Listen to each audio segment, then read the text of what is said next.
এই ভিডিঅ'ত আমি আলোচনা কৰিম উমানন্দ মন্দিৰৰ লগত জড়িত কেইটামান ইম্পৰ্টেণ্ট কুৱেশ্যনৰ বিষয়ে। প্ৰথম কুৱেশ্যনটো হ'ল পৃথিৱীৰ আটাইতকৈ ক্ষুদ্ৰ নদীদ্বীপটোৰ নাম কি? ইয়াৰ উত্তৰ হ'ব উমানন্দ। 2 নম্বৰ কুৱেশ্যন, উমানন্দ মন্দিৰ কোন নদীত অৱস্থিত? ইয়াৰ উত্তৰ হ'ব ব্ৰহ্মপুত্ৰ নদীত। 3 নম্বৰ কুৱেশ্যন, উমানন্দ মন্দিৰৰ আন এটা নাম কি? ইয়াৰ উত্তৰ হ'ব ময়ূৰ দ্বীপ বা পিকক আইলেণ্ড। ইয়াৰ পিছৰ কুৱেশ্যনটো হ'ল উমানন্দ মন্দিৰত কোন ভগৱানক পূজা কৰা হয়? উত্তৰ হ'ব শিৱ ভগৱানক। উমানন্দ দেৱালয়ত শিৱ, পাৰ্বতী, গণেশ, বিষ্ণু এইসকল দেৱ দেৱীৰো মূৰ্তি পোৱা যায়। ইয়াৰ পিছৰ কুৱেশ্যনটো হ'ল উমানন্দ দ্বীপত কি জন্তু পোৱা যায়? ইয়াৰ উত্তৰ হ'ব সোণালী বান্দৰ। সোণালী বান্দৰ উমানন্দ দ্বীপত পোৱা যায়। ইয়াৰ পিছৰ কুৱেশ্যনটো হ'ল স্বৰ্গদেউ গদাধৰ সিংহই কাক উমানন্দ মন্দিৰ নিৰ্মাণ কৰিবলৈ আদেশ দিছিল? ইয়াৰ উত্তৰ হ'ব গড়গৰীয়া সন্দিকৈ ফুকনক।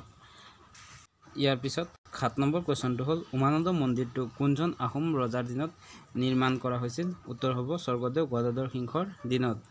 8 নম্বৰ কুৱেশ্যনটো হ'ল উমানন্দ মন্দিৰ কিমান চনত নিৰ্মাণ কৰা হৈছিল? উত্তৰ হ'ব 1694 খ্ৰীষ্টাব্দত 1694 চনত। 9 নম্বৰ কুৱেশ্যন, কিমান চনৰ ভূমিকম্পত উমানন্দ মন্দিৰৰ বিস্তৰ ক্ষতি হৈছিল? উত্তৰ হ'ব 1897 চনত আৰু স্থানীয় সদাগৰে ইয়াৰ পুনৰ্নিৰ্মাণ কৰিছিল। ইয়াৰ পিছৰ কুৱেশ্যনটো হ'ল স্বৰ্গদেউ গদাধৰ সিংহৰ আহোম নাম কি আছিল? ইয়াৰ উত্তৰ হ'ব চুপাতফা।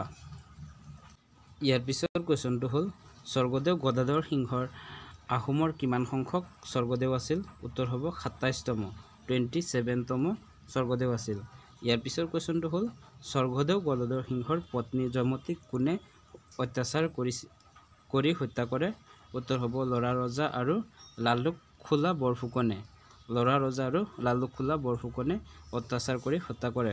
ইয়াৰ পিছৰ কুৱেশ্যনটো হ'ল গদাধৰ সিংহৰ পত্নী জয়মতীক কোন ঠাইত হত্যা কৰা হৈছিল? আৰু ইয়াৰ উত্তৰটো আপোনালোকে কমেণ্ট কৰি জনাব। ভিডিঅ'টো কেনে পালে? ভাল পালে কমেণ্ট কৰি জনাব আৰু ভিডিঅ'টো শেষলৈ চোৱাৰ বাবে ধন্যবাদ।